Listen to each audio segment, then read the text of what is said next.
Muy bien, a nuestros invitados, el licenciado Wilfredo Ame Ruiz, es asesor legal de la Asociación Musulmana Estadounidense. Señor, buenas noches. Un placer, Pedro. Muchas gracias por acompañarnos, bienvenido. El señor Juan Dircé, director asociado del Instituto Latinoamericano del American Jewish Committee. Señor, bienvenido, muy buenas noches. Muchas gracias, buenas noches. Arranco por la novedad de las últimas horas, este golpe terrorista en la puerta de Israel. Por el momento, más allá de un herido, no ha habido bajas, pero estamos hablando de tener tal vez el equivalente al diablo en materia de terrorismo en la puerta. Absolutamente, pero estamos ante un escenario realmente muy preocupante donde vemos cómo estas fuerzas terroristas del islamismo fundamentalista están extendiendo su poder en el Medio Oriente y lamentablemente están luchando en forma distinta por un objetivo común, que es el anti-occidentalismo, contra las libertades, contra las democracias, y ven en Israel el referente de todo esto contra lo que ellos luchan. La libertad, la independencia, la igualdad de sexos, y entonces el blanco se convierte en Israel. En este caso puntual todavía no sabemos si las balas provienen del ejército del genocida Assad, que mató más de 100.000 personas, de 100.000 ciudadanos de su propio país, o si vienen de estos grupos fundamentalistas islámicos. Pero no quiere decir que sea más o menos peligroso. El peligro es inminente.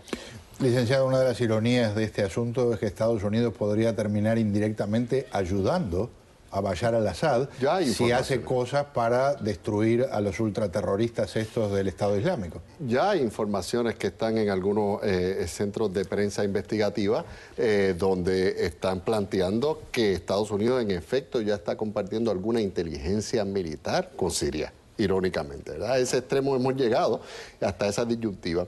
En cuanto a lo que comentó Juan, es necesario comentar que la principal víctima de ISIS no es Occidente, la principal víctima de ISIS hoy son los musulmanes y los países musulmanes de la región, ¿verdad? Bueno, y grupos cristianos que están siendo masacrados. Pero cuando las víctimas se aproximan a ser cristianos, nos enfocamos en el perpetrador o las víctimas, ¿verdad? Y cuando son los musulmanes, como si nada, ¿verdad?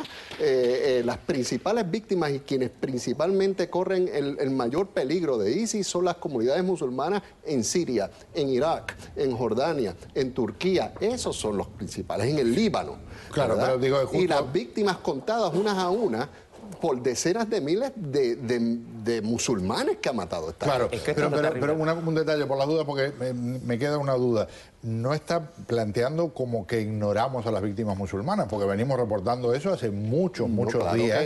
Pero y también la masacre de cristianos. Pero no es cierto el enfoque. Y de yazidis, por cierto. Pero está desenfocado lo que plantea Juan, de que el enfoque de esta gente es el occidente. El enfoque de esta gente es quienes se quieran llevar por el medio. Si está Occidente se lo llevan, si está Israel se lo llevan, si lo mismo está Jordania. Pero no es que esta gente tenga una agenda contra Occidente, es una agenda contra quienes se le pongan en el medio, sean musulmanes, sean occidentales, sean orientales o de Medio Oriente. Contra quien no sea tan ultra como son ellos. Exacto, tan terroristas. Quienes no se unan al terrorismo como en un día esta gente masacró a 700 musulmanes suníes. 700 suníes en un solo día porque no le prestaron alianza a ellos. Así hacen ellos. Cuando, ¿verdad? Por cierto, teóricamente decían ser suníes. Y compartes teóricamente la fe, ¿verdad? Claro. Y matas a 700 personas en un solo día. Yo creo que esta es una de las grandes desgracias del Medio Oriente. Tenemos grupos fundamentalistas islámicos de ambos lados que se matan entre ellos, que no tienen ninguna piedad contra sus propios grupos, que van contra los cristianos, como lo vimos en Sudán, como lo vimos en Irak, donde el 95% de la población cristiana está refugiada en las montañas, viviendo en las cuevas porque estos grupos extremistas islámicos los van a matar. O sea, la opción que le dan es o te conviertes o te matamos. Esto, Pedro, es terrible. Estamos volviendo a la época de las cavernas literalmente y todavía no hay forma de pararlo. Creo que es un llamado de atención y una luz roja muy importante para mirar. En Siria han ya huido 2 millones de sirios del criminal de guerra de Bashar al-Assad. Así que no es ni tan siquiera guerra sectaria de Sunni, Shia. Esto es terrorismo. Estos de ISIS son el ejemplo máximo, non plus ultra del terrorismo, donde ellos no tienen escrúpulo ninguno, ni tan siquiera con la gente que ellos dicen compartir su fe, ¿verdad? Por cierto, una de las cosas que mencionábamos hoy hablaba también de cómo ni siquiera en muchos casos toman prisioneros. En esta base aérea en Siria, con la que tomaron control en las últimas horas y donde, por cierto, lograron capturar una cantidad muy grande de armamento, decapitaron a quienes se entregaron. decapitaron a los sirios que estaban con la Fuerza Aérea y con el ejército sirio y aparentemente no hubo sobrevivientes. Se habla de que entre las muertes de ambos bandos pasaron el medio millar.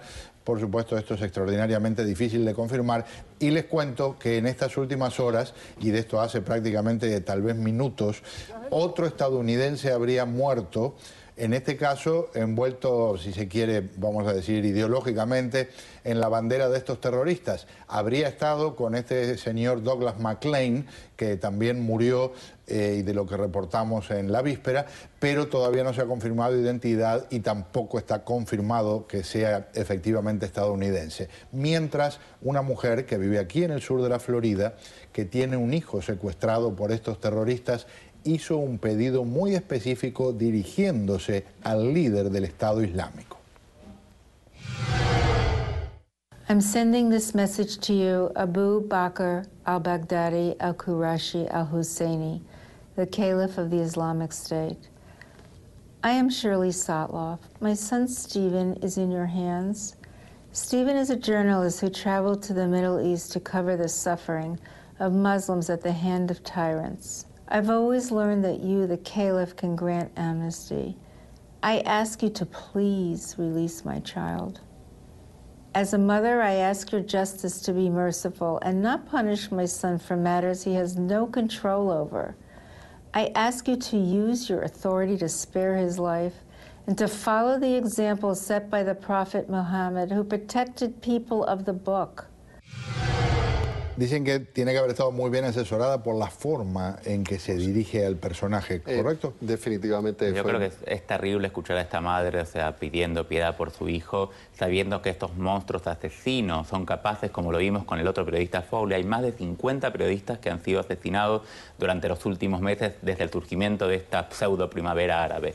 El fundamentalismo no da piedad, o sea, la gran pregunta es cómo hace uno como padre, ¿no?, para tratar de defender la vida de su hijo sabiendo que son salvajes, que son bestias que están matando a tus propios niños y los ponen en esta situación.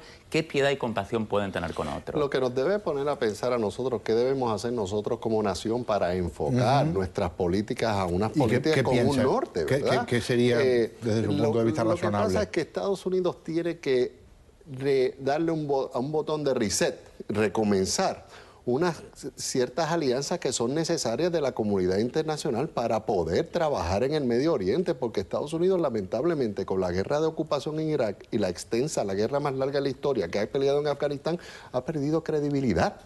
Y ahora, cuando necesita de alianzas internacionales para enfrentar a estos monstruos, no las tiene, ¿verdad? Claro, y muchos también no quieren, se quemaron en una cantidad de aspectos con vidas, materialmente, y lo que usted dice ahora se hace más difícil aceptar una participación. Pero quiero también incorporar otro detalle porque tenemos mucho territorio para recorrer. Esta es una prima de alguien que tiene, imagínense las ironías de la vida, le pusieron un nombre de un legendario general estadounidense que ayudó a que cambiara drásticamente la situación de la guerra en la Segunda Guerra Mundial en lo que fue el Teatro de Operaciones de Asia.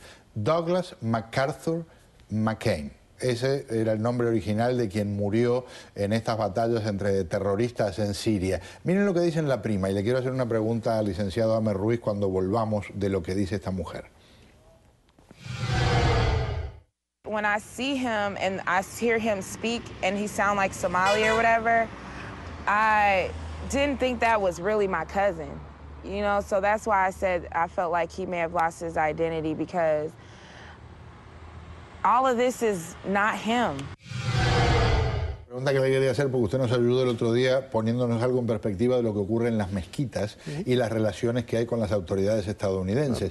Pero esto parece un ejemplo de que por más buena voluntad que tengan de estar vigilando si hay elementos extremistas, el famoso lobo solitario, estamos hablando de un puñado de gente en un país tan grande como este, pueden transformarse en unos monstruos. Claro, y como bien dijo su familiar, ellos pierden su identidad, ¿verdad? Estas son personas que pierden la identidad y que se aíslan en la medida, y esa es una de los puntos principales en estas discusiones con los law enforcement y con las agencias gubernamentales.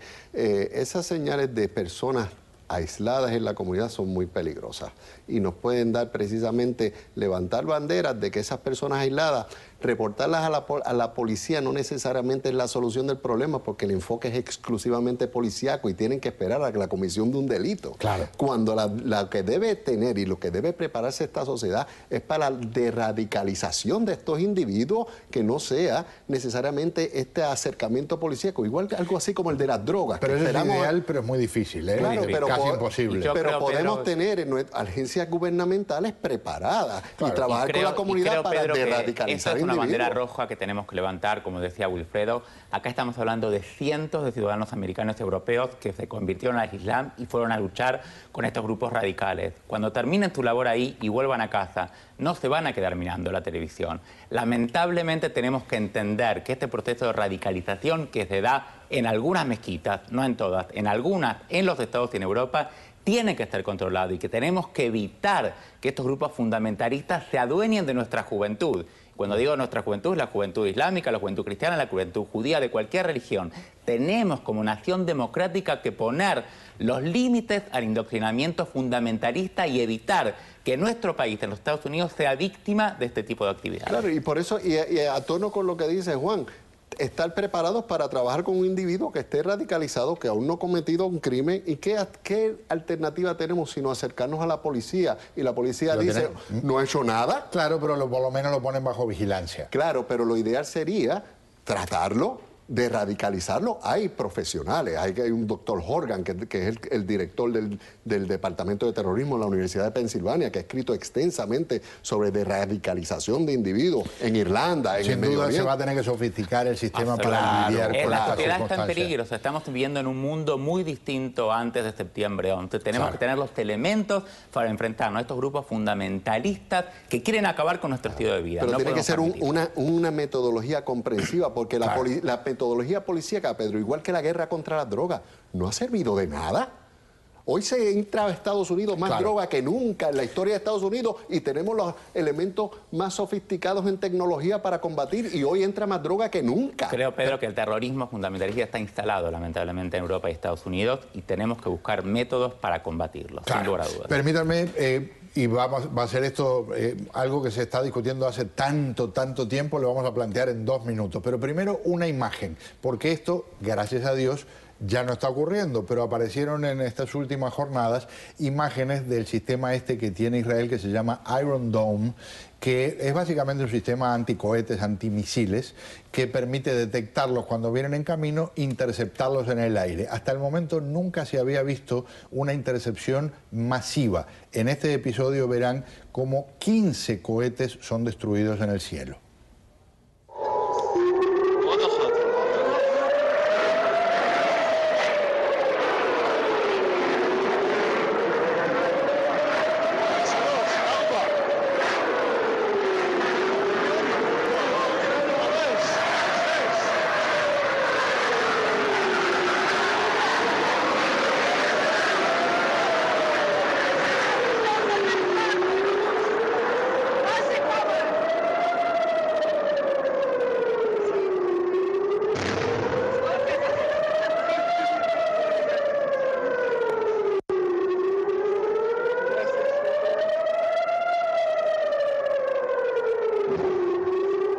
¿Cuál es la buena noticia? La buena noticia es que en este momento no hay necesidad de eso, porque en este momento hay una tregua, se habla de la palabra permanente, ojalá, se dice indefinida, eso es lo más concreto por el instante, pero el líder de Palestina, el que no es terrorista, propuso una idea que dice en su momento había sido discutida y básicamente aceptada por Israel. Mahmoud Abbas habla de un Estado palestino independiente con ciertas circunstancias que no voy a entrar en los detalles. ¿Qué tan realista, señor Dissier? Creo que es el momento de buscar soluciones. El fundamentalismo terrorista de Hamas ha sido derrotado. Creo que este proyecto del Iron Dome, creado en conjunto entre Estados Unidos e Israel, demuestra formas reales y eficaces de combatir al terrorismo. Creo que sentar a Mahmoud Abbas en este momento en la negociación para solucionar el tema es ir en el camino adecuado. El gobierno israelí ha demostrado su compromiso absoluto con la paz y el problema es cómo aislar al terrorismo de Hamas para que no siga utilizando los misiles no solo para matar, sino para bombardear y torpedear cualquier intento de paz que Mahmoud Abbas pueda tener. ¿Su pensamiento?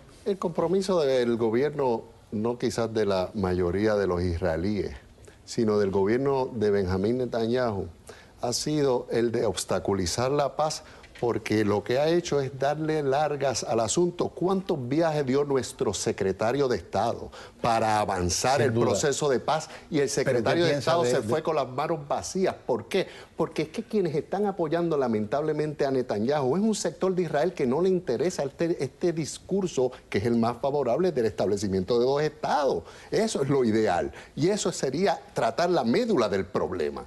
Pero en la medida que tú negocies 10, 20, 30, 50, 60 años de negociaciones que el gobierno sin de que le den avance, todas las demostraciones de comprometerse con la paz, y lamentablemente Mahmoud Abbas no puede avanzar negociando sin conceder nada al pueblo palestino, sino todo lo contrario, aumentando asentamientos judíos. Pero pongo sobre la mesa un hecho concreto. Cada vez que alguien como Abbas plantea algo del lado palestino, media hora o media semana después aterriza un cohete de Hamás. Esa es la prueba. Pero la voluntad de darle, la voluntad de la... Igual, mira, Pedro, hay excusas, por ejemplo, no puedo negociar con el pueblo palestino hasta que se una. Y mira el doble discurso, mira el doble discurso hipócrita del gobierno israelí.